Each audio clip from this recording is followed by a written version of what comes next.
tokende ki esika moko ezalaki lokola esanga. Alors mokonzi moko munene azalaki wana.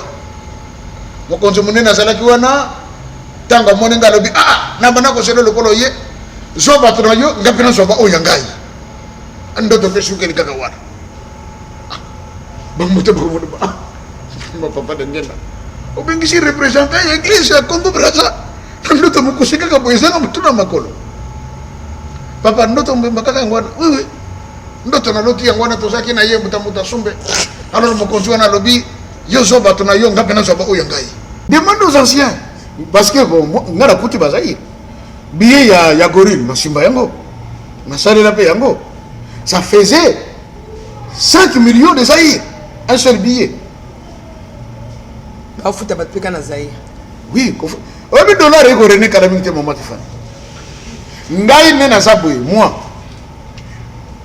Na kenda un jour, maman m'a fongoli ba bine ne Afriperi, na zopo na jean.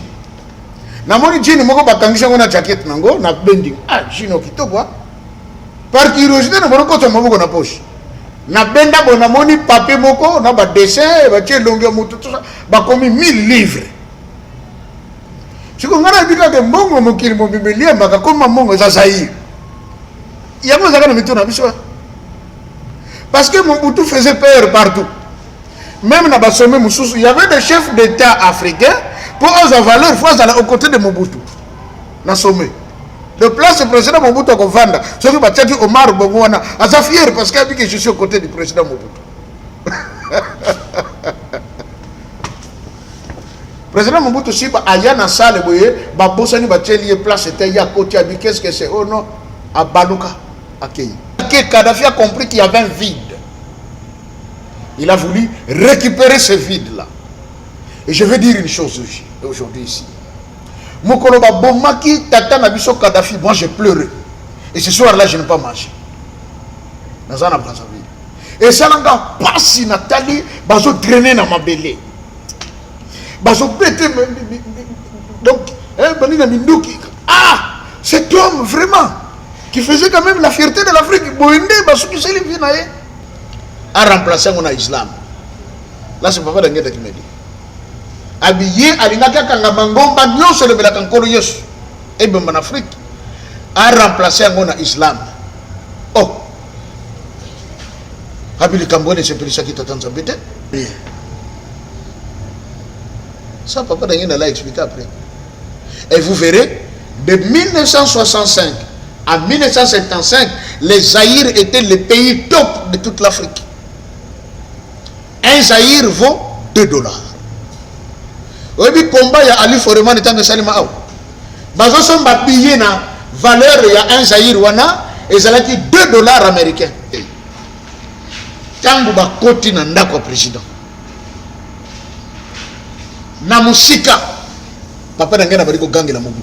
Tu m'as trahi. Tu m'as trahi. Mobutu, non, papa, je vais t'expliquer. Tu n'as rien à m'expliquer. Tu m'as trahi. Ah, mais papa, tu m'as trahi. Alors, bio, ça dit soba. Ok? Vous savez, nani? Soba. Est-ce que Moutou Pamba, pas Mogono, le Bamakamana, pas Mobutu, Obima vivant?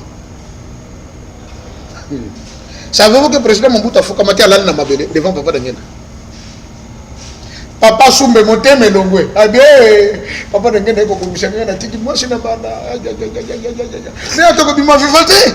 Il y a une vie que tu as tout soba. Oh sali soba, nalobina yo sali soba. Tu m'as trahi. Au trahir ngai ngenda bawa sikabo na kotanga bibembe ngai. Ngai ngenda bawa sikabo na kotanga bibembe ngai.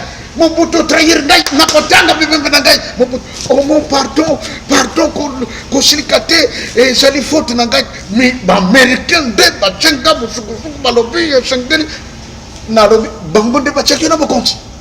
Teba. Sikabo ye bandit de keneni yo ke la bango ba américain.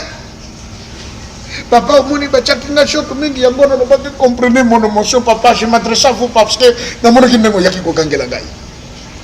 Papa, dans le lobby, oh, fungoli van, oh, yo kokali susu kokangate. Mais ma wapona de gai dans le pambate, si qu'on a beaucoup d'angaye, n'a n'ingina tanga bibembe d'angaye. Papa, sombe présent. Mobutu, l'allée na ma belle.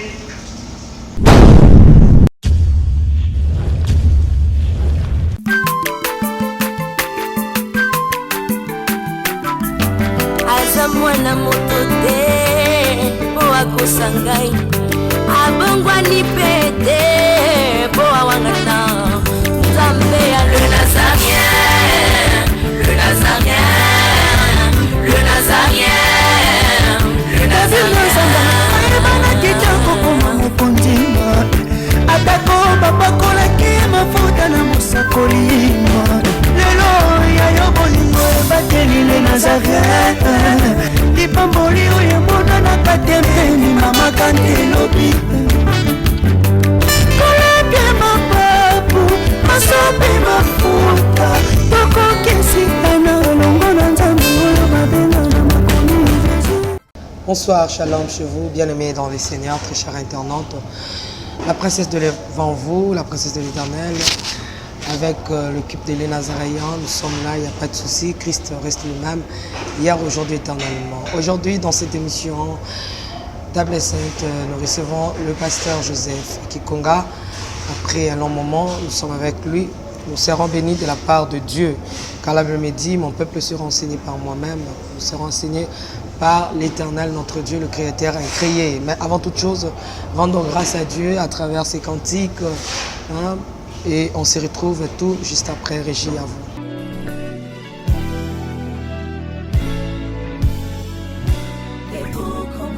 Congo longola loboko na litama bangusa mai na miso tika bisenga senga ya kolula bikolo mosusu pesa Félix Antoine Tshisekedi maboko poto tonga mboka na biso Congo na nzela ya union sacrée na losambo tokolonga. Oh toi qui écoutes la prière, tous les hommes viendront à toi. Ingénieur Edi Kabé à la main de l'Éternel, prions pour ce beau pays et pour le président Félix Saint-Chrétien. Nzambe, Nzambe na Isaac, Nzambe, Nzambe na Jacob, Ozali, Nzamba Israël, lelo tokomo yembo Nzamba Congo, RDC, Mokananga, lelo tokomo yembo Nzamba Congo. Peuple croyant docile et social. Naye, naye, naye, naye, bisayo makambo sali na bokonzi ya mboka nanga Congo, Congo. Selon Luc 1,52. Tu as renversé le puissant de l'air trône, mais tu as élevé un homme au Congo. L'incarnation de l'espoir de tout un peuple. Salomon de notre temps. La sagesse mieux faut que le bruit des arbres. Peuple congolais, Komanakana, les lots ont imposé, biso masuwa ya Noa, bato balingi Congo, bakota na kati, pour mon peuple délige, comme mon bêta, Livanda. Na kati ya arche de Noé, lion azalaka na peti ya kolia ntabate. Po bolingo ekangaki ye lipungu. Bolingo ya mboka epesaka place na banguna te. Pasteur Ami Daniel, ça c'est la sagesse. Nzambe, Nzambe na Kimbangu, le prophète de l'Éternel en Afrique. Nzambe na Bantoma, apôtre Léopold Moto. Nzambe, Nzambe ya baroi, la prophétesse Liliane Esther Tayo. Le roi de roi. Nenga na koleka Congo central awa bakanganga. Papa ngenda lobi na ye, tu es avec moi, ne crains rien. A comment la barrière militaire bazo kata lo sako papa ngenda tututu kasavu baza na sima voiture ba moni était. Ba leki baketi na zamba papa ngenda consacre le président Kasavu. Asali libonde li tout ça maya kamba bro sili abongisi makamune za lebiale tozonga posiko kala mingi te bokonzezo bana. À leur retour Kasavu commence encore à trembler. Papa basodango balongo tabi o. Tu ne t'es pas posé la question au lega kindengeni sikozo komito na kosonga ndengeni bazongaki. Après tout ce qu'il a vu de papa d'Angenda Kasavubu après un moment abeti kara alingi suba papa d'Angenda te papa d'Angenda kenda pa kutana na président Kasavubu na Gombe soki na Ngaliema ayamba yete papa d'Angenda a traîné dehors président Boyko yamba yi papa d'Angenda zonga na yi kanda ya banzambe mutesala ke papa Kasavubu basukela ninga sukela Aza révoqué. Vous comprenez? Nde balobi mopaya moko akoya ko boto la bango bokonzi wana. Bon, en français on dit toute vérité n'est pas bonne à dire. Ah, ma pauvre bébé c'est ça. Je sais ce que je dis. Mais tu es ok. C'est pourquoi le pouvoir sera ravi par un étranger. Cet étranger sera un venant dans les terres du Congo profond. Un venant. akozala mopaya na mabele ya Congo kuna na kati pena ya Congo mais ya akozala mopaya soki tokie na profondeur moi parti kaka nazwi bandeko mingi par exemple ya Bangala bauta Soudan. Il y a des Bangala qui sont chez nous mais en réalité sont des Soudanais. Mais bon, on dit que nous on est des Soudanais mais les déplacés qui te font awa to komi siko Bangala. Je t'attends que manga lobaki o ana kozala mopaya. Yemu takoya ko botela bokonzi. Pendant que bakonjo bakozala en place babandi ko ndongo na bango na bango. Mopaya wana ko botela bango bokonzi. Ok. Chose faite. C'était pendant que puisque j'ai constaté qu'il y a les désordres de la part de monsieur le Premier ministre, à partir de ce jour, le président de la République prend la ferme résolution de révoquer le Premier ministre. Le Premier ministre fait de son côté à Tombogi. Le président de la République, il est en train d'agir contrairement à ce qui a été dit lors de la conférence. Sur ce, en tant que Premier ministre, je révoque le président. Désordre, yiki yiki. Alors, Nakata yiki yiki, Tata Mobutu a yagade, aïe. Tant le 24 novembre 1965, l'armée ayant constaté le désordre qui règne au sein du gouvernement, a pris la ferme résolution de diriger les affaires de la nation jusqu'à une période donnée, après quoi nous verrons ce qui va suivre après. Sur ce, nous déclarons niais. Le colonel Mobutu. À ce temps-là, il n'y avait pas de généraux. Or, tant le colonel Mobutu a son pouvoir, maman Tiffany, le 17 mai 1958, Papa Diangenda appelle Mobutu. Baza baninga yakala depuis na Luluabu na Kananga. Mobutu abana kolia na ndako Papa Diangenda en tant que jeune militaire. Il s'appelait Joseph. Papa Diangenda aussi Joseph. Babano bengama bengana ba Omo. Il partait manger là-bas. Moi anecdote moko. Président Mobutu na kanda kaka ya komona ke mboka na biso bonge koma bien tout ça. Azwaka kisi moko ya kobongo na mundele. Abongo ni mundele officier supérieur akekota na restaurant ba mundele akekolia. Ezaki pa bana koyeba makambo so lekakuna. Papa Diangenda bisie Omo makambo zali ko sala wana tika yango. Pambate mokolo mosusu na ko compliquer yo vie. Ah ayokite asali premier. Ah asali bisusu. Mokolo mususu asali yango akomi mundele. Wa akeko lia na restaurant. Siko babé joroka mokaka. Officier beaucoup ayakawa. Toujours bile pena imité. Tango le na yesili azongi na ndako. Abeta numéro zonga mutu mwindu. Esimbate. Abeta esimbate a comprendre bien. Comment? Tata wana lobaki na ngai, il va me compliquer la vie chez lui. Maman Toadette, oui. Kendembang de pas au monde loba na ye abongisa ngai na kosala lisusu. Maman Toinette est allée jusque chez Papa Diangenda. Elle sait Papa tala makambo, si to seza kona nanda ko boye boye. Papa Diangenda a bondeli a pesi maman Mai. Savez-vous que Maman Toinette c'était une kimbangiste?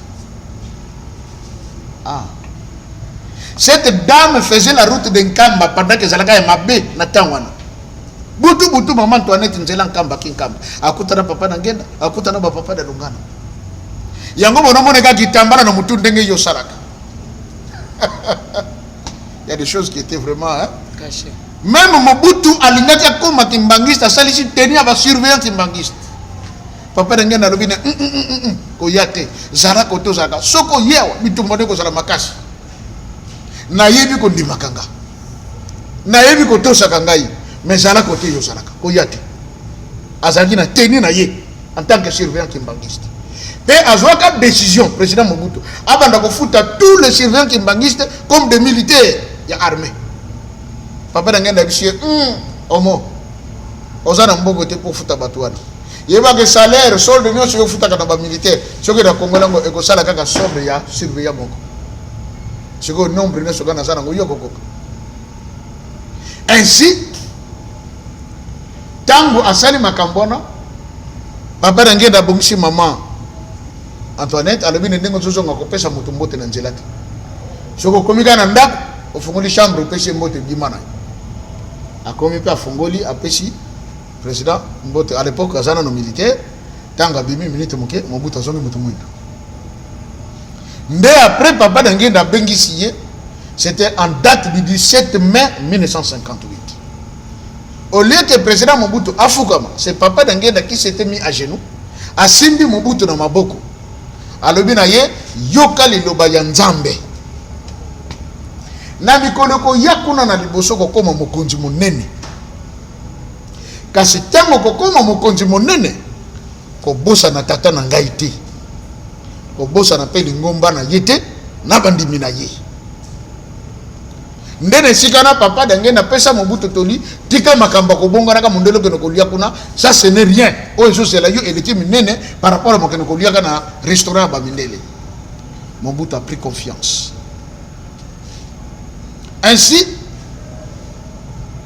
à se rappeler également que papa d'Angenda a pesa ka ye lettre ou a chaka 27 francs. Ake no ko pesa pa papa Simon Kimbangu na prison na Katanga. Mobutu akendaka mission de service na Katanga. Akutana na papa Simon Kimbangu na prison, a payé enveloppe, papa Simon fongo enveloppe, a vu lettre à Tangi, a vu les 27 francs à Zongsela Mobutu. Oh mais papa bio ngana zanga na prison na kosa na mbongo ngoni biloko kolia kanango makamnesta kanango bien yoso mbongo kenekolia. Ndena masoro na bango na soka papa Simon Kimbangu bi na yaki posa mai na yaki tia na kosa pe mai na mela wapi nzamba lukaneka likama.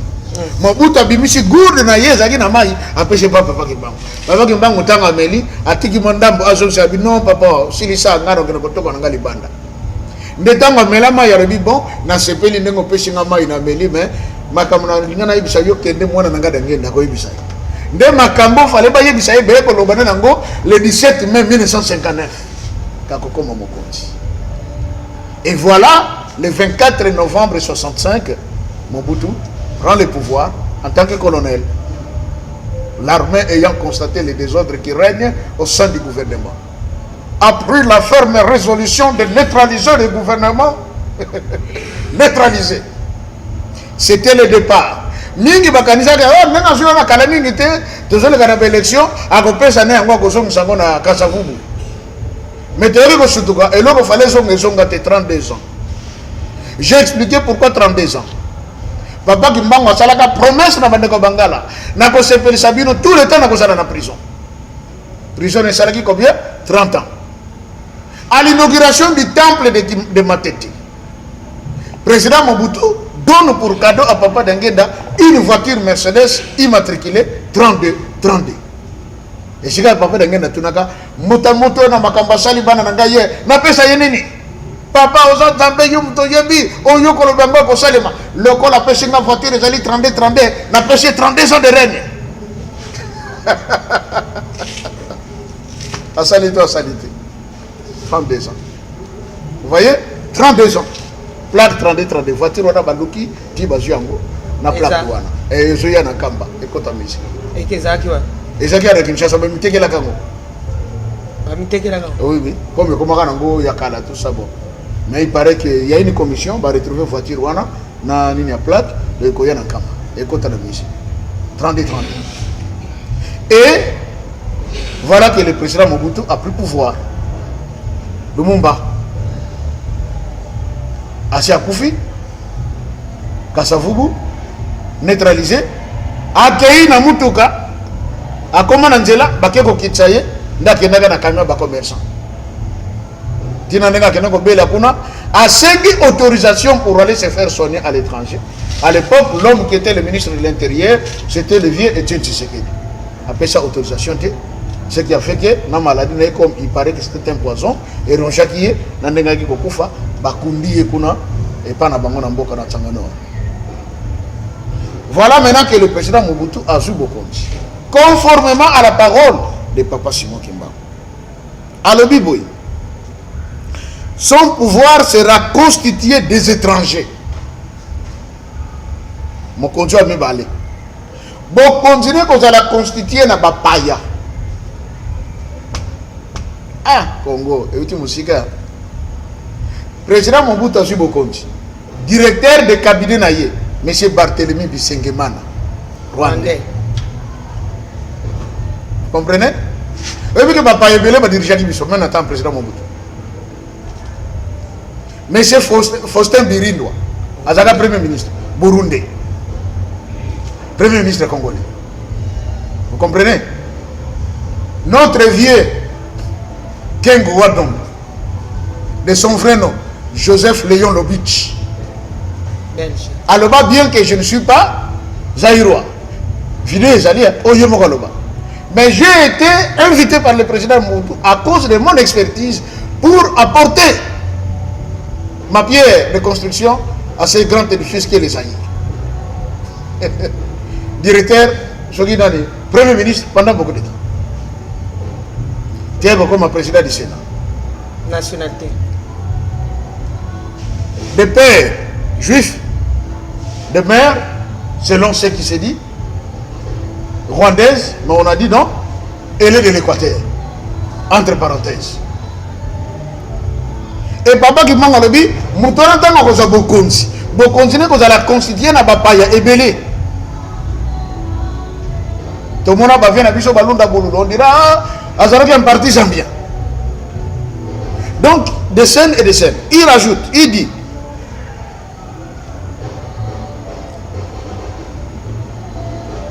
son pouvoir sera constitué des étrangers, les venant dans les terres du Congo, venant, Miguta, Mingizila, Bakosala Naye.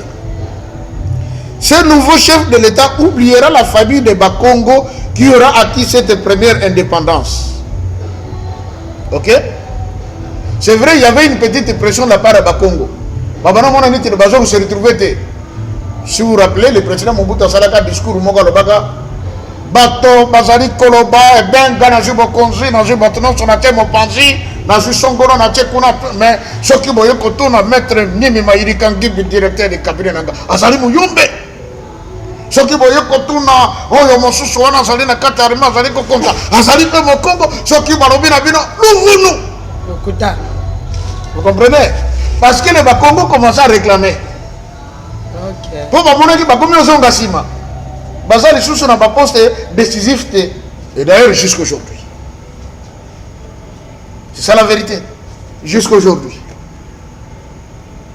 Naye Awate non bon, il fait l'apologie du tribalisme. Non, jusqu'aujourd'hui, beaucoup de Bakongo ne se retrouvent pas. Bazamba poste était. Non, parce qu'on a dit par papa qu'ils Mamou seront oubliés. Mais Québec, à la gloire de Dieu, c'est de cacher les choses. Ce nouveau chef de l'État oubliera la famille de Bakongo qui aura acquis cette première indépendance. Il aura le pouvoir du lion, le pouvoir de puissance et de force. Yangote Tomoni, Olele. Nazali Koyoka Ben Awa Balobi, Kuna Pe Balobi, Awa Kuna Chicago Balobi, Ben Sokana Yoki, le sous Makambouana, eh bien, soui. Même s'il faut conclure des accords avec les diables pour refaire l'unité de cette nation, rien à faire. Vous comprenez? Tout a été déjà dit par Tata Simon Kimba. Il y a aucune caractéristique. Abi, il fera le plus longtemps possible le pouvoir. Depuis Congo et Banda, il n'y a personne qui a déjà fait longtemps que Mobutu. Personne.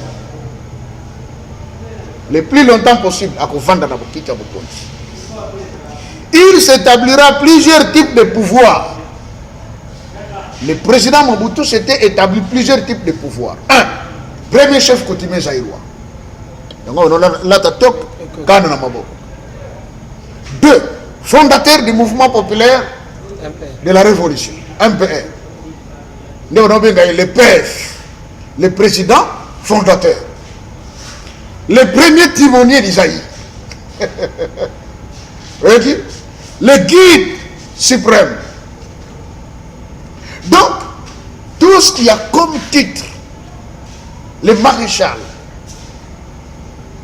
Belge, paraît-il que ces derniers temps, on vous appelle monsieur Richard, parce que vous êtes devenu le maréchal à Katane Nagoseka. Tout a été dit par Tata Kimbangu. Il s'établira plusieurs types d'autorité. Mais en dépit de cela, et là comme tout ya oya loba ke zali nini alobi boye. Hop. Il fera le plus longtemps possible le pouvoir. Il s'établira plusieurs types de pouvoirs et procédera au changement de beaucoup de choses, au point même que le nom de Congo, qui est celui du pays, il le changera. Et il ne voudra jamais quitter le trône. Tata Kimbangu tango kangama mboka babenga ngo Congo. Kasavubu ajubo konjo mboka babenga ngo Congo. Tata Mobutu tango ye a changé ngo et commis Zaïre. Moi Nazana Kata Libumu ozali déjà Zaïrois, membre du MPR. Vous allez qui na fête de 3 ans. Boyesiko. Date de Nabosani méthode na fête la fête de 3 ans. Zaïre comme notre pays. Zaïre comme notre fleuve. Zaïre comme notre monnaie. Donc le pays s'appelait République du Zaïre. Le fleuve s'appelait le fleuve Zaïre. Et la monnaie s'appelait la monnaie zaïroise. Nous avons 10 nouveaux Zaïre. 1000 Zaïre. 1 million de Zaïre. Peut-être que sur le plancher, il y a 5 millions de Zaïre. Nous étions le seul pays au monde où il y a millions. Nous sommes là. Comprenez? Liban combien? 1 million de Zaïre. Oui, mais on faisait peur. Oui, étranger, il a jamais bien combien? 1 million de Zaïre. Mais dans ce pays, il n'y a que des millionnaires. Vous comprenez? Notre inflation a été cachée d'une manière aux zones du matin. Maman Tiffany, je reconnais moi. Comme si ce pas millionnaire. Mais et la pauvreté cachée. Parce qu'à l'étranger, au Congo, il y a 1 million de Zaïre. Mokate Moko, 10 000 Zaïre. Mokate Moko. Maman, Mikato combien? 10 000. Non, mon but, c'est que. D'abord, il pauvreté, oui. Demande aux anciens. Parce que, bon, on a la pouti bazaïr. Billet, il y a gorille, Masimba Yango. Massale la paix Yango. Ça faisait 5 millions de Zaïre. Un seul billet. Oui. On a dollar et René Kalamite Maman Tiffany. Ndaï Nena Zaboué, moi. Na kenda un jour maman moko fongoli ba nini na Afriperi nazo pona jean na moni jean moko bakangisha ngona jacket nango na bending jean okitoko par curiosité na moko to moko na poche na benda bona moni papier moko na ba dessin ba tie longue mutu tout ça ba komi 1000 livres siko ngana bika ke mbongo mokili mo bibelia maka koma mbongo za Zaïre yango zakana mituna biso. Parce que Mobutu faisait peur partout. Même dans le sommet, il y avait des chefs d'État africains pour eux avaler une fois aux côtés de Mobutu. Dans le sommet. Le place du président Mobutu à Kovanda. Ce qui m'a dit Omar Bongoana. À sa fière parce qu'il a dit que je suis aux côtés du président Mobutu. Président Mobutu, si il y a une salle, il y a une place, il y a un côté, qu'est-ce que c'est? Oh non, à Baluka, à Kenya. Il y a un président africain en se permettant pour critiquer Zaïre, alors le contraire. Mobutu a tellement de sans caser la tour. À l'équipe de la tribune à Banoloba. Tant que Betel est confiné, silence radio. La salle. Vous pouvez dire tout ce que vous voulez, mais pas pour mon pays, les Zaïre. C'était un roi de l'Afrique. Ouais, mon bout c'était un roi. Ce qui a tout ce qui papa d'Anguien dans la lettre de Macamonios, c'est lui qui serait le roi divin. Vous voyez ça? C'est là en 1974, Mobutu fait un discours à l'ONU. Oyetikala Sangoti, le Namindele Bobetele Maboko. Président du Portugal, Azana Katasal, mais il y a président Mobutu Zoloba. Comment peut-on expliquer un pays comme le Portugal, un pays sous-développé, sans démocratie. C'est le taux de record et le nombre d'analphabètes en Europe. Batoua. Mais président n'a pas na carte. Ah, finga bazo critiquer Ok. président ba na carte. Quelle différence faites-vous entre un pays développé et un pays sous-développé? Le Zaïre n'est pas un pays sous-développé, mais c'est un pays moins équipé. Ok? Abi, ce n'est pas que les pays développés, c'est les pays où on trouve un grand nombre de voitures, où il y a des autoroutes. Non. Mais et pourtant, vous êtes des pays sadiques. Beaucoup de sans pitié. Mais au Zaïre, on vit dans la dignité, les femmes sont bien habillées, les hommes sont bien habillés. Elles ont pêché ma valeur, il y a Zaïre. C'est pas le cas de tout le monde à l'éloignement. Bakonzi, ma bête, tu as un discours, il y a une ovation. Assis ici, pas maté à via zongi. Nabata, il y a l'élo, à l'Igakouf. Mais même dans imaginez le blanc, Bayoka Mawate, Baleki Lumumba, Bayoka Mawate, Thomas Sankara, Bayoka Mawate, Bakromen Kroma. Et qu'est-ce qui manquait pour Mobutu? 32 ans, mais Bakoka y était parce que le président Mobutu, avant que Avaja Kendesika, Omo, Olobinin, et ben Babengi Singa Nazariko Kendesika, Boyo Olobinin. Papa Dangenda. Les gens ne comprenaient pas pourquoi Papa Dangenda était toujours aux côtés de Mobutu. Mobutu savait que celui-ci est Dieu, Aza Mutute. Je vous dis la vérité, maman. Ce que je dis, ce n'est pas que j'ai entendu parler na solo na une des épouses du feu président Mobutu. Alors, bah, la vérité. Abi papa, na quatre chambres, papa tchaka photo, mon n'est papa qui m'aime. Et dans la jeunesse, dans ce bâté, moutangona na bano kan sa koko ya mobile nanga. Moko na tune cessé. Yambo koko na yo oyo avant da kawapi kaka ucha photo bi. Aseka bi moko le zali ko yeba. Dis après ko se rendre compte que non. Et c'est quoi Mobutu mais ils ont dit tata Simon qui manque. Et papa Nangenda s'est rendu chez le président Mobutu, ceux qui bébé Zali azo gangelaye, les gens voyaient. Mobutu savait qui était cet homme. Yango tang babete mabanga ya leli alobi papa loko na korobana yo limbisa bango pambate ba yebiote. Lui il savait. Et ceux qui sont en bateau, moi est fort. Et l'autre, on est quoi, ça qui papa Rabiso. Mobutu. Maman Tifani, en passant, malgré le bangon Asuka, j'informe que les livres sur les alliances, on a banon le bela, et c'est Bibi, aux éditions Amazon. Déjà. Je parlais que dans une alliance, il y a trois choses clés. La parole, les signes et les clauses. Biloko misato ceux qui ont respecté mon alliance, nous comment on vivre bénédiction alliance ouana. Mais ceux qui ont porté atteinte na makambo misato, alliance et bebaka. Président Mobutu, tango Zubokonzi. Un jour basona papa Dangenda. Papa Dangenda abichie awa Zubokonzi kotam samboka oyo mboko ezali mboka makambo minene. Tala mibeko kotambola na yango. Un, mokonzi azaka na basi mibale te. Omo. Obe mikolo nyonso pondo madesu te. Obaluka miso koto tala balokele bazali obaluka koto botala baluba kitoko bazali okende koto boye bakongo zonga ebongo ebe mikolo nyonso beka moto moko be omo wale ezali mwa matata mingi mosusu ezali te. Abi mokonzi amelaka masanga milango ate. Mais bon, si faut qu'on bada komela obe baji ne pesaka diabète. Pambate tozali na ba vin ya marque belé, ya ba espagnol ezali, ya ba français ezali, koto le kabo ba portugais ezali, ben côté konotalo malamu. Est-ce que mususu pesa? Abi mokonzi azalaka na banzambe mibale te. Mobutu répondait à chaka kailongi la se. Voilà, comme ça, Zangissa, président Mobutu comme le roi divin.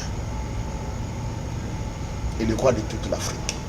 Je crois même qu'il serait vivant jusqu'à aujourd'hui. Il allait être le roi de toute l'Afrique. Et à mon temps où Kadhafi a compris qu'il y avait un vide. il a voulu récupérer ce vide-là. Et je vais dire une chose aujourd'hui ici. Mokoloba Bomaki, Tata Nabiso Kadhafi, moi j'ai pleuré. Et ce soir-là, je n'ai pas mangé. Dans un Brazzaville. Et ça n'a pas si Nathalie, bazo drainer dans ma belée. Bazo péter. Donc, ah, cet homme vraiment, qui faisait quand même la fierté de l'Afrique. Boende, bazo qui s'est levé. Et ça n'a pas si maman Tiffany, dans le là, la contre dans la chambre, j'ai pleuré. Ah, finalement, Afrique, et que ça n'a voix, n'a l'Afrique. Pour tous se retrouver quand même. Parce que j'ai eu quand même à lire que c'est grâce à lui que le lot de la communication moins chère, au Gotia unité à Obédi Moutalo, 2 heures du temps, 3 heures, bozo solo là. Maman, les pays africains payaient très cher à la France pour qu'on la satellite na bango. Kadhafi s'est dit, Tolingi sou makabouanate, Tolingi satellite ya biso moko en Afrique. Azim Bongo, 60%, il y a un montant global, il y a beaucoup de les 40%, il dit, vous les autres présidents, vous s'en dites. Mais ça, la satellite, vous venez sur Rascom, Russe, mais de comment la communication moins chère en Afrique, les Français, les Katani. Quand on a dit Sarkozy a attaqué Kadhafi.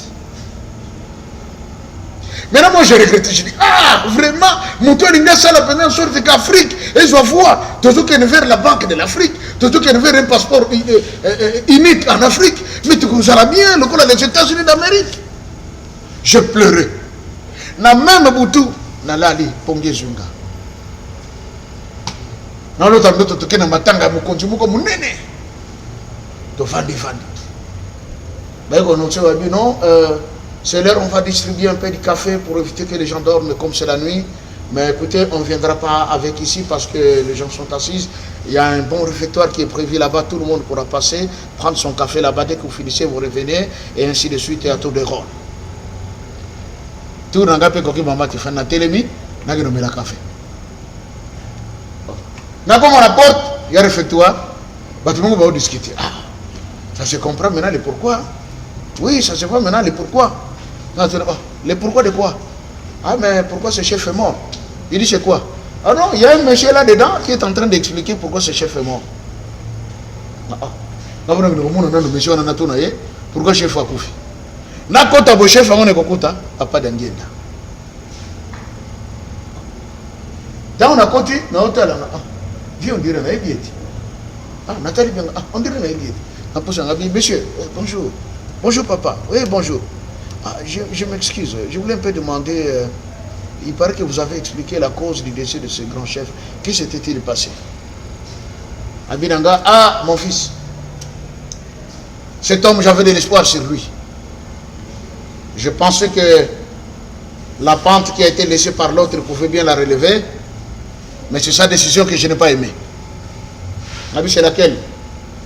Abi, décision, il y a comme Kinango, va voter à comme Mokondi Afrique Mobimba, mais Alingaki Alongo la Makambo, nous c'est-à-dire en Colombie en Afrique, à remplacer mon islam. Là, c'est pas d'Angeda qui me dit. Habillé à l'Inaka Mangomba, nous sommes les Kankoloyos et ben en Afrique, à remplacer mon islam. Oh, Habili Kamboué, c'est pour ça qui t'attend ça peut-être. Mais il y a Longola. Mais il me dit, ce qui a Longola Makambankoloyos et la Gishi, Namakambatata Kimbango, à Longoliango. Maman, je suis encore à Brazzaville. Il était comme un Gimbangiste. Habillé à Naka Longola, nous sommes valés. Alors, tant que vous êtes total, tout le monde est aussi battu. Ce que l'on a venir pour l'Afrique et pour l'Afrique, pas battre beaucoup de Arabes. Et ça, qu'on les cas où ils écoutent Banako, c'est la bino Bamindele. Maloba papa de Gana Bananga.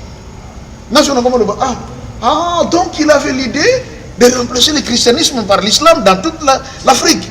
Ah, ça quand même, ce serait une dictature. Il n'y a que s'y battre. Et puis, il y a comment Fimbu, Machette, Kokata Batuba Kingo, Kokata Batuba Maboko. Ah, ça non. Alors, maman, on a bien vu, et je suis sorti dans la mouki. Je dis, waouh! Je n'ai regretté ma émission. J'ai dit, mais cet enfant, je pleurais. Donc, cet homme avait cette vision. Comme Nzambe ça dans le il faut sentir que les avrais je vais maintenant prendre après. que le président Sassou Nguesso, paraît-il, ça c'est un vieux qui me le disait, et le président Omar Bongo, au sorti de guerre et tout ça, Bamboka, moi, Bafaït et Zalaki, Bakende qui pas ya Muammar Kadhafi pour nous senga aide. Mais Kadhafi leur avait demandé que pour appeler sa Bango aide, la condition, il ne fallait pas comment pas musulman. Le président Sassou Boya qui n'a eu. Le vieux Bongo Ndibaki, ainsi a dit que comme El Hadji Omar Bongo, lui qui était Albert Bongo Ondimba, a dit que comme El Hadji Omar Bongo Ondimba, Albert Elongwe. Donc, j'avais compris, c'est de cette façon qu'on a voulu islamiser toute l'Afrique. Or, le lot déjà, on dit qu'on réclamait par le but, non. Même l'islam, là, c'est une religion étrangère pour Nabiso. Et il y a même qu'on a la langue originale Nabiso, remplacée par la langue arabe. Et là, on ne sait plus se retrouver parce que culture Nabiso est koufi. L'islam, c'est ça notre culture. Ça, j'ai entendu de grands intellectuels maliens déclarer ces choses. Vous voyez? Et ainsi, quelqu'un comme le président Mobutu, en dépit du fait que les 3 commandements, tout ça qui est côté, mais néanmoins, Azalaka très attaché à Papa Dangenda. C'est ce qui a fait son succès. Ce qui a fait que Akende Liboso. Et encore, Nana Fogolelo Komoko. Lorsque Temple Matete et Fungwami, président Mobutu Aye, Faké Banobé ta musique, Papa Dangenda Robine, toujours ça la tour, ya Temple 3 fois. Toujours ça la tour, ya Temple. Pour te consacrer Yango. Babeti premier tour. Tant Basilisi, président Mobutu, Alignac et de Govanda. Papa Dangenda Robine, non, on n'a pas fini. Oh, encore? Oh oui. Babeti deuxième tour. Ah, Alignac de Govanda, non, on n'a pas encore fait. Oh mon, c'est fatigant. Au moni. À ça, la troisième tour, malgré lui. Nous avons battu. Chaque tour, Bassalisaki est temple et Banakiko valoir 10 ans de règne. Ça, Papa Dangenda l'a expliqué après. Et vous verrez, de 1965 à 1975, les Zaïre étaient le pays top de toute l'Afrique. Un Zaïre vaut $2. Oui, puis combat, il y a Ali Foreman et Tangue Salima Aou. Bazo sont payés na valeur, il y a un Zaïre Wana, et ça a dit $2 américains. Vous imaginez ça? Dans le niveau économie à Zaïre et Zalaki. Le lot $1 est égal à 2400 francs congolais. Nato ya kosomba crédit. Dollar comme Nicolo. 2000 maman, 2000. On n'a pas dit 200. On n'a pas dit 24 francs. Tu le dis 24 francs. Tu le dis 240 francs. Mais tu le dis 2000. Officiellement, tu le dis 2000 francs congolais vaut $1. Ou valent $1. Mais dans Mobutu, $1 valait $2. Un Zaïre, $2. Et de 1975 à 1985, Zaïre peut se sentir qu'il te banne pour quitter. Deuxième tour, il y a temps. De 1985 à 1995, Zaïre est confié. Bah marche bandi. Le vêtements sont dans la tchèque à boy qui change bouger. Tata, bagage lacrymogène. Bah on va kena exil, mingi on va kena exil bah le roi Zaïre. Et ça requiert de la période de 1985 à 1995. Parce que tout maintenant commence à dégringoler. Oh il y a le bac encore. Lorsqu'on est face à un homme de Dieu, on doit être très prudent. J'ai oublié le passage, mais dans la Bible, il y a l'histoire d'un roi d'Israël. Oyo, prophète Azolo Banaye, Joa Makonga Oyo, Misad. Tire l'as na yole, beta mwekende. Roi Azuli Konga tire, au lieu beta makasa beta ngo malembe, qui rrrra quelque part, tcho, ekoi. Abendi a mi balé, tcho, ekoi. Abendi a Misad. Prophète Aibisiye. Ah, nana Aibisiyo, tiré par la flèche et kende, yo beti nongo loko la mutation, ça la blague. C'est de cette même manière que tu vas traiter tes ennemis. Mais ils viendront sur toi. Si on bête qui flèche ma casse, ben ennemi ne va pas kima. Oh non, quand c'est reprendre, non, il est trop tard parce que n'a pas d'esprit en Zambie, maintenant c'est fini.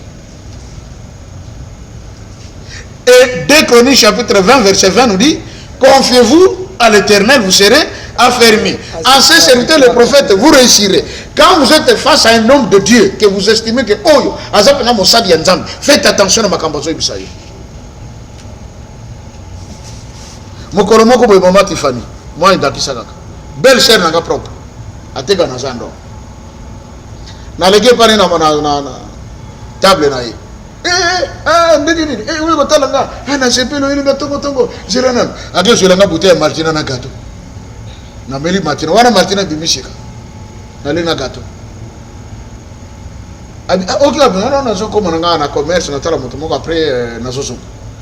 Abi bonne la pona mesa ngako ngabi yo kanzi nako kenena chika onka bon mama na simbi mesa na sali prière na sali déclaration amen amen tana so balkana ici okoteka plus que ono no tekati iparbi amen na yambia ngo mama Tiffany ngana baluki nake belle sœur na ngai akei na dépôt agena kozwa balo na ya koteka yet banateka soki ba robe na ba jupe nzoka ballon ke kozwa aya kofungola boye ensemble ba jean pantalon jaquette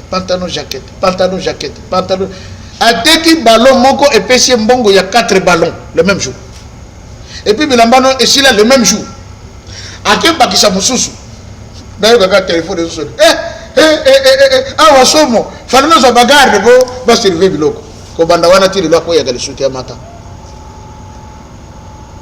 C'est ça l'homme de Dieu. Le président Mobutu était devant Papa Dangenda, tout ça, le premier tour, oui, deuxième tour, troisième Abaye. Or, chaque tour, 10 ans de reine.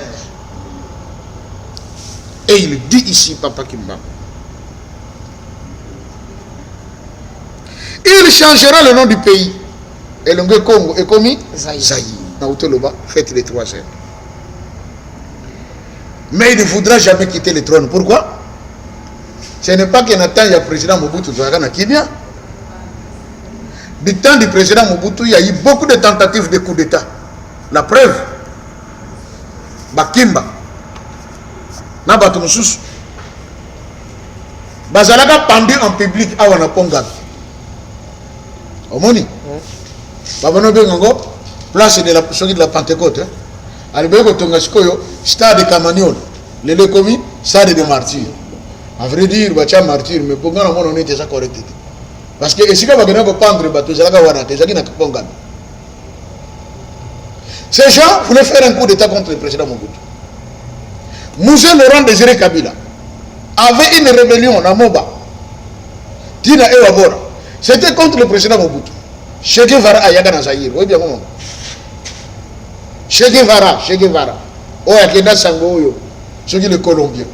Ayagati awa na compte ya musée pour na kobundisa président Mobutu.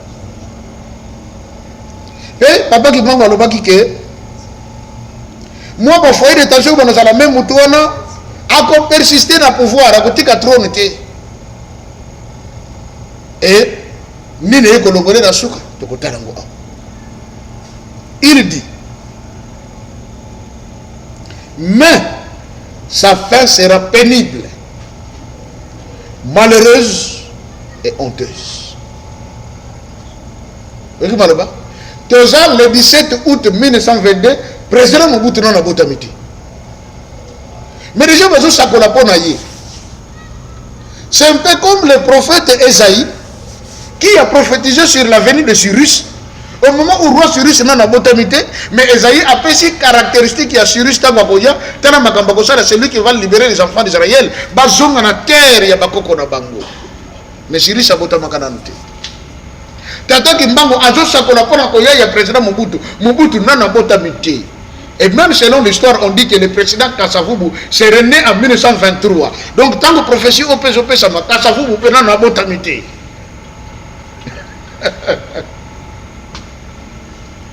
Malobi, mais sa fin sera pénible. Tout le monde dit que c'était pénible. Qu'est-ce qui a couronné la fin du président Mobutu? Terrassé par la maladie. Omoni, situation pénible à Vinaï. À Keiba Suisse, à Zongi, même Tiba Kenda Balutenika, vous verrez que le président Mobutu Tango Basololi, Mouzazota la Kaka Musulé Likolo, Basili Si, Vazakina président Nelson Mandela, Mobutu pour qu'il s'élève, Moutunda Yakiko Simbaye, le président Nelson Mandela. A Simbie pour la côté les Misaye. Parce qu'il y a comme un état de santé, et ça qui est un peu déplorable. Papa Kimbango Lobaki, sa fin sera pénible. Aïe Babakisa. Malheureuse. Na gloire nyonso zalaka nango et comment ko soukela ndenge yango soukelité et puis na soka babi honteuse. Qu'est-ce qui a occasionné ce départ? Na sali sous ma petite marche en arrière na lobaka toujours que papa Simon Kimbangu yewana papa d'Angenda continue. Tant qu'on ne va pas comprendre ces choses, même pour notre pays maman, on aura toujours des problèmes. Savez-vous que le 24 avril tant que le président Mobutu a bêti à un discours à l'Élie, et à l'objet comprenait mon émotion. Qu'est-ce qui s'était-il passé ce jour-là? Quand le président Mobutu parlait, n'a parlé du peuple, a un discours. Papa Dangenda a côté de Kata Kinlongo et papa Simon Kimbangu, Banda Tongo Tipoko. Ami Kangela Kona Yemoko. Njoka le président Mobutu na Kata Sal, Amona papa Dangenda. Atali, et le ce qui n'a pas guiné. Comprenez mon émotion. Abandonnez. Papa Dangenda a dit que Makambo Salé à la Kate, maintenant pour nous, c'est fini. Il n'a pas fallu que le président Mobutu proclame le multipartisme et accepter la démocratie. C'est vrai, les gens vont me traiter un peu de tout et de rien maintenant les locaux. Pasteur, démocratie déjà bien. Maman, c'était maintenant à cause de la démocratie, n'a diambe comme on met la main partout. Bisson n'est pas là qui sont la diambe pour yo comme ça passe. Les gens qui ont la diambe, yo comme le comme la diambe. Non, il est libre. Bisson zalaka soki ba yoki kaka solo il y a diambe mimi quelque part. Maman bakade. Biro beaucoup de bangote. Et ça comme militaire mako ba ono dans toutes les rues basali bakade. Basirete. Ba moko chasse mili ngozo bimela wa. Soki ba buili bino mawa. Bokena circo. Pona nini? Basumi no zome la diamba. Na wana mama Tiffany baso rola ta pantalon te. Il était rare de voir la couche d'une femme dehors. Nengi biso to collègue. Moi, je suis un matin à Moutoga. Au moment où on a Moutoga, moi, je suis un Nicolas carrosserie. C'était interdit. Ce n'est pas le cas aujourd'hui. Ce n'est pas le cas aujourd'hui. Papa Dangenda n'a pas voulu ça. Pourquoi? On a définir un peu clairement pour que les comprendre. Et ils ont dit, pasteur, il faut s'attaquer à un système et tout ça. Non. Quand Dieu a créé Adam, il le place dans des jardins. Il n'était pas question de démocratie, mais de la dictature constructive de Dieu. Alors, j'étais placé dans le jardin pour les garder et les cultiver. C'est un ordre. Abakissi, mange de tout ce qu'il y a dans le jardin, sauf cet arbre. Le jour qu'il en mangera, tu mourras. C'est aussi quoi? Un ordre. Alors, non. Abaki c'est lié. Tu travailleras durant tous les jours. Mais le 7e jour, c'est un jour sacré. Au ça de l'autre côté. La loi sur le sabbat est bandana dans le jardin. Or, le multipartisme associé à la démocratie accorde la liberté qui s'est traduite aujourd'hui en libertinage.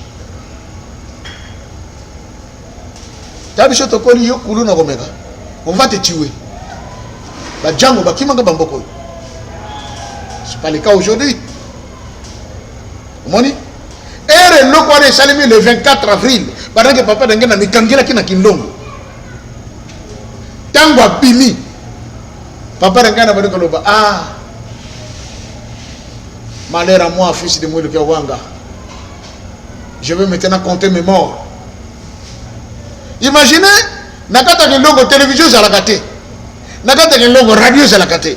Mais papa Dangenda savait déjà tout ce qui s'est passé au palais du peuple. Abandonné, pour regretter. Le même soir, le président Mobutu envoie l'hélicoptère avec des officiers militaires, bakende kozwa papa d'Angenda. Aya bakuta na basololo, a expliqué pourquoi a proclamé multipartisme.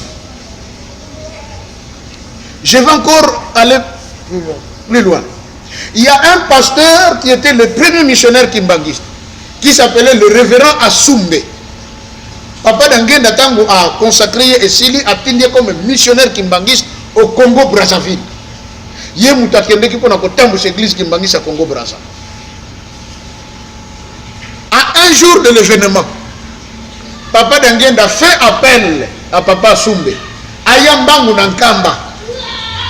Abi, soko yoki kaka message kaka ndengo yoki yango mbala moko na biche traversé, je t'attends en Kamba immédiatement. Papa Asumbe n'a respect à Zaka nango ya Papa d'Angenda. Il n'a même pas eu le temps de faire sa valise. Quand Ndenga Lataka, Ndenga traversé aye biche Kinshasa Mutukezuye Nkamba. C'était le 23 avril. Tant a commis en Nkamba, Papa d'Angenda vandisi bambuta ya Lingomba. Na papa Sumbe na kati alibia muta Sumbe likambo na bengi silio awa ezali na lotaki ndoto wana na lotaki na monaki avana kolobango na bambuta yo falozala pamba tena ndoto wana tozala kinga na yo po zala ki na ndoto wana yangwana na bengi sio ozala ndenge na koloba ndoto yango abi ndoto na loti tokendeki esika moko ezalaki lokola isanga alors mokonzi moko munene azalaki wana tanga moninga lobi na bana ko selo lokolo ye zoba to yo ngapena zoba o yangai ndoto keshuke likaka wana bamuta ba papa d'Angenda obengi si représenter l'église ya Congo Brazza ndoto mukusika ka boyezanga mutuna makolo papa ndoto mbakaka ngwana oui ndoto na loti ngwana tozaki na ye muta Sumbe alors mokonzi wana lobi yo zoba to yo ngapena zoba o yangai Bongoto banduko tuna. Yo ndoto ngengelo babinda nini hoyo fa pingisi la papa Sumbe ye. Le vieux yanga na tenu alataka. Maman lobi nango c'est le discours du 24 avril. Tango betami na poko hélicoptère kiti na Nkamba. Héliport ça wana place kitaka beliko. Oh non papa, son éminence, ce sont les ordres du PF, nous sommes envoyés, venez vous chercher parce qu'il a vraiment besoin de vous rencontrer aujourd'hui même. Papa d'Angarabi, muta Sumbe, papa. Mission nazali ko kende babengi singa pa mo kontamboka na morito zali ko kende nayo. Papa Sumbe lobi papa. Na kene ko se présenter pas président de la République ndenge nini tara teni na yena go. Na ye tara bila bate papa. Papa benga ba muta musali ngomba. Muta yo na ye bo sa tai moko. Abako sino na takona esa ingeta pa. Allez, pesa yo. Yo onata ka chaussure comme Papa Asumbe aya costume ya mutu mususu. Chemise na se ya mutu mususu. Chaussure alat ya mutu mususu. Tango lati abimishika bia voilà esimbi allez ba continue liko ba ye aba bake na ye ti et pas le président Mobutu beko sabango na voiture et qu'est-ce qui se passe encore maman Tiffany ba komi na direction centre d'accueil na likolo ya hélicoptère Papa Asumbe et les autres qui étaient dans l'hélico ba moni Papa d'Angenda azo chuchoter azo solana mutu me mutu ngo azati njoka zopesa ordre pa ya cuisine na ye avant daga na centre d'accueil lamba noki ngana babengi singa po mokonza mboka kuna na kolia te na za kolia awa eliko eleki na likolo me cuisine Papa d'Angenda amona Papa d'Angenda na kata ndako yeko episi alamba po babengi pas président ki kuna mazo ko zonga po ba ya kolia cuisine tikali ko lamba na centre d'accueil tangu ba koti na ndako président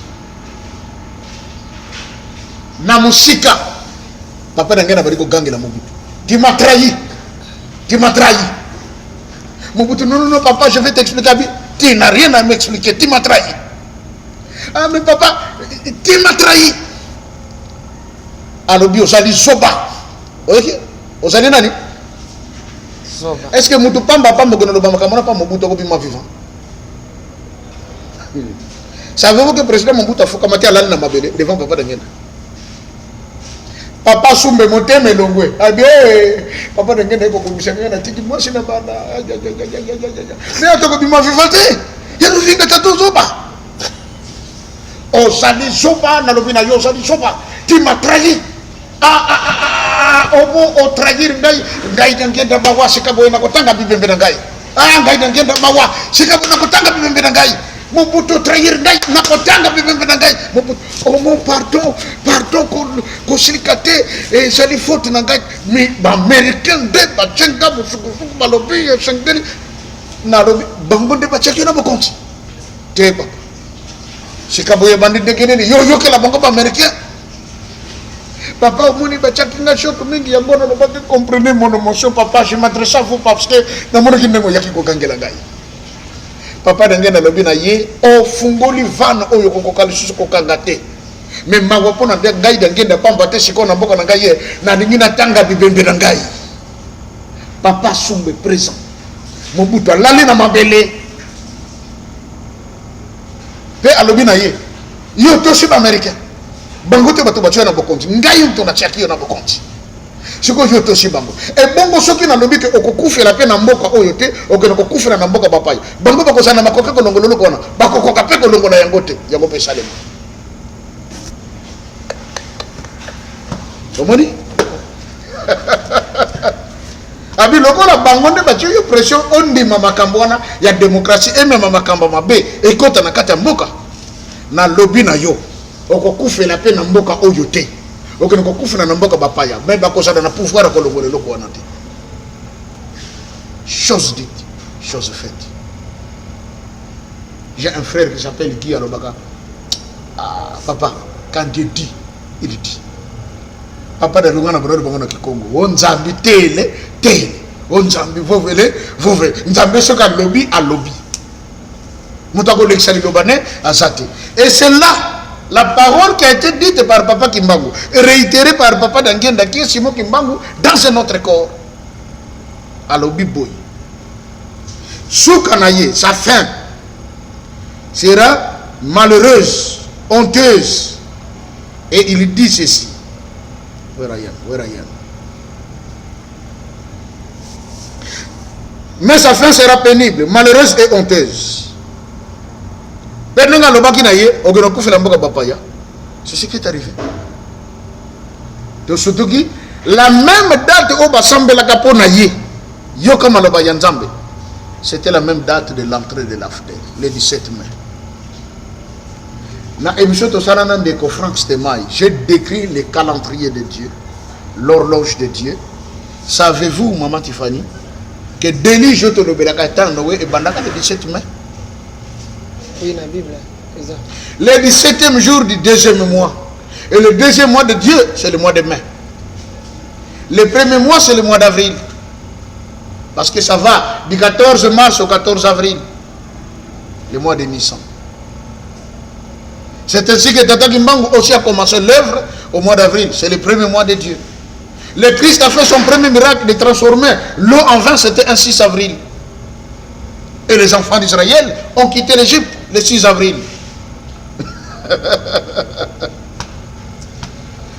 Congo. Si et seulement si Congo a le temps de sa visitation, comme avait dit le Christ. Si et seulement si. Le Congo sera détruit en tout. La souffrance et la misère s'installeront. Les gens crieront et pleureront au Père Céleste. Pas exact. Misère, exact. Abi le Congo sera détruit en tout. En tout. Kobandana batu. Tina biloko. Comment se fait-il que Tozana Bakonsuto, il avait détourné 300 millions de dollars. Attends, pour monter quoi ça là? Que des gens à 300 millions au Yonga Moko. Ils ont enseigné Moko quelque part dans la Futamité. Et un militaire Moko a un front, à Tika qui monte dans mais militaire on a un solde. Non, ils ont un fonctionnaire Moko, moi, la main à l'université, Bariba Benganaye. Mengaï n'a pas 300 millions de dollars. Ok. Pause. Oui, on peut continuer. Vous voyez? Mais ça s'est fait. Le Congo sera détruit en tout. La souffrance et la misère s'installeront. Les gens crieront au Père Céleste. Savez-vous que c'est à cause de la souffrance qu'il y a une multiplicité des églises au Congo aujourd'hui? Parole de Simon Kimbangu. Merci papa, na parole à papa Simon Kimbangu.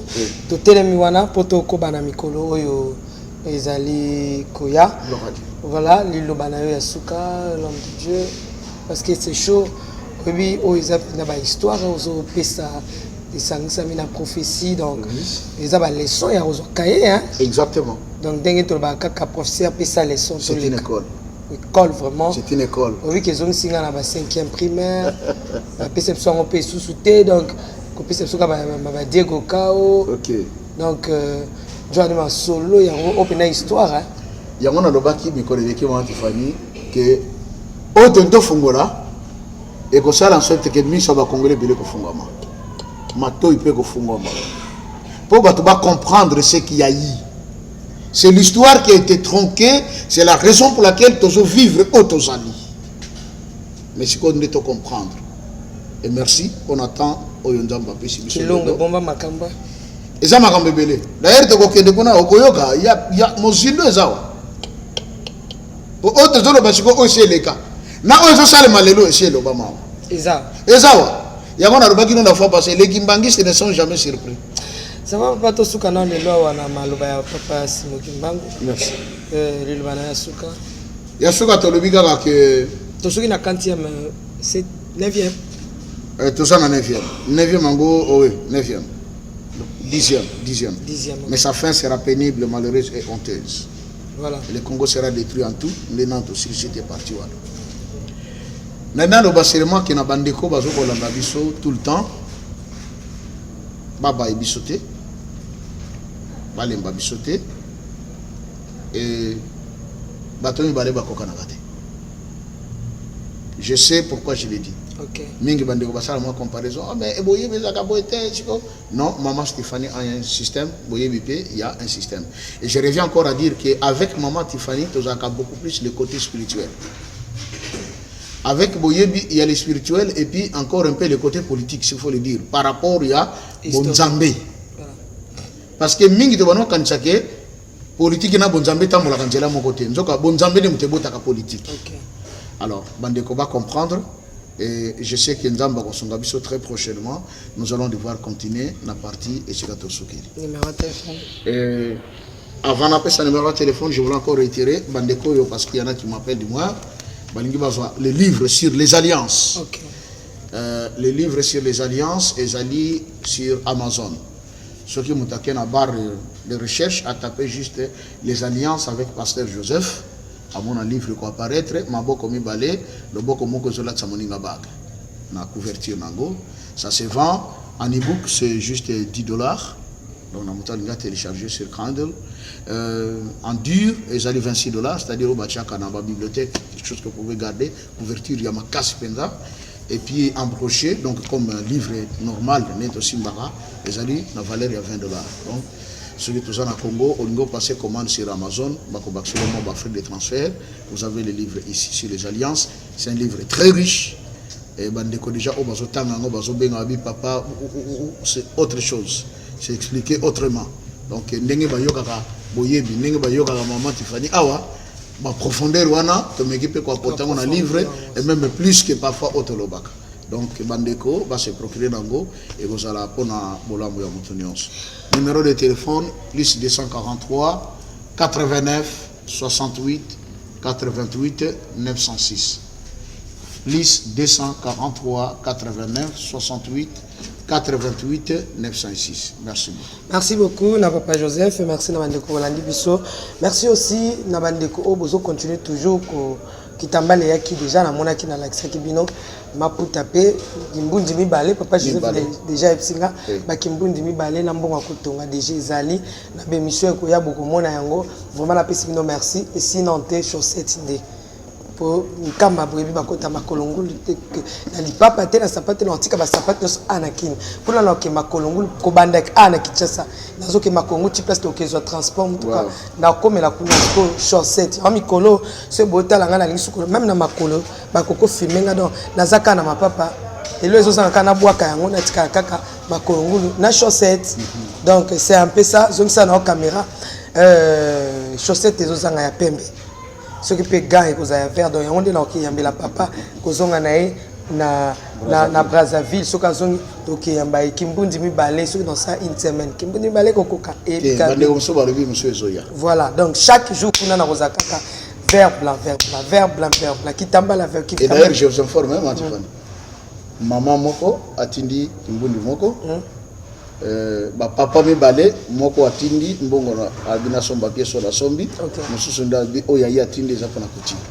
Ok, papa mibale na maman moko. Nzamba pambola vraiment. Na mona ki bande ko ba mitungisa maki papa moko pe ba benga moko ba donc ba lobana ki bazake belé. OK. Alors tant ba sali réunion ba lobi que non yo benga no mekano benga mama Tiffany au solo la nae. Kabe même na expliquer ki la monsieur zape ka bango te zape ba miko msupe ba ko ima.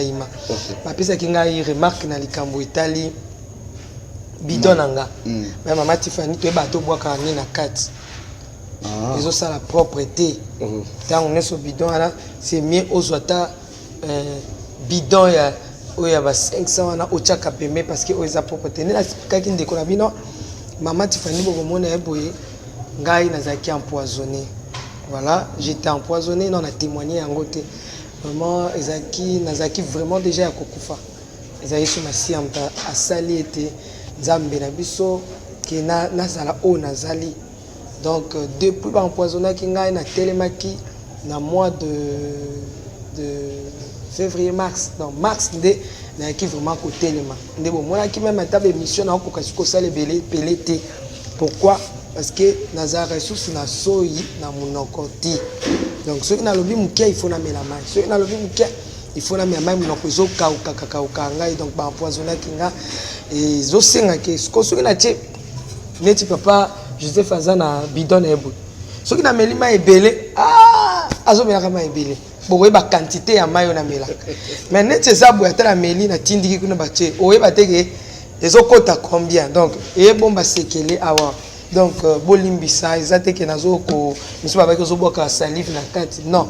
Ezate ke nako boka salive mais ezake mai bomo zo ka mai nde na melaka. Donc ce qui n'a meli ngote moyen azala vraiment tant la ineti na lobi bodam so e kaukinga donc depuis j'étais empoisonné na zalaka vraiment na so il susute na monoko mais kolo déjà bit ça kinga pamba tout ça qui examiner surtout et loko monte ba détectaki mais sauf que etikanga nde so il zalaka susute na monoko c'est un peu ça to ko bunda na ba kisi pour que zonga nzambe moko a yebi c'est un peu ça bande ko ba remarque to zo yamba moi qui peut ndeko mo papa moko baki azaki mbangiste mafinga kinga mwana lobelo papa Joseph Izate afinga kinga comme pas possible na ngaki na répliquer ye na koma ki déjà texto mais kola bisingai longola la suka na bisinga ozaki mbangiste omanzamba pambola ye na komo ba déjà ba kimbangiste na ba no kimbangiste bazasu ba moni mabe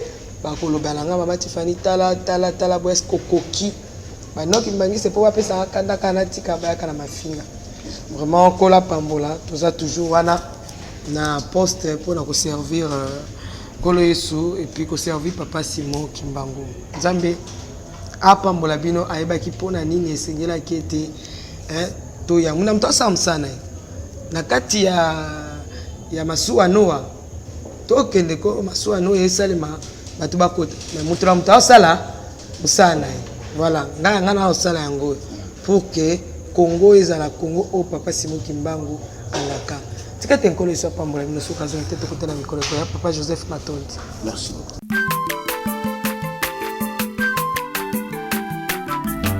Aza mwana moto te po akosangai abongwa ni pete po awangana Nzambe ya le Nazarien le Nazarien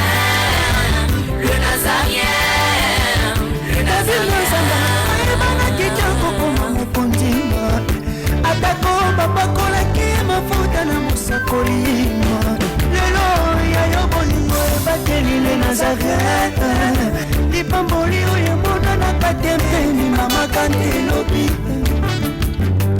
kolabye mapapu masope mafuta tokokesitana longo na Nzambe oyo babenga na makomi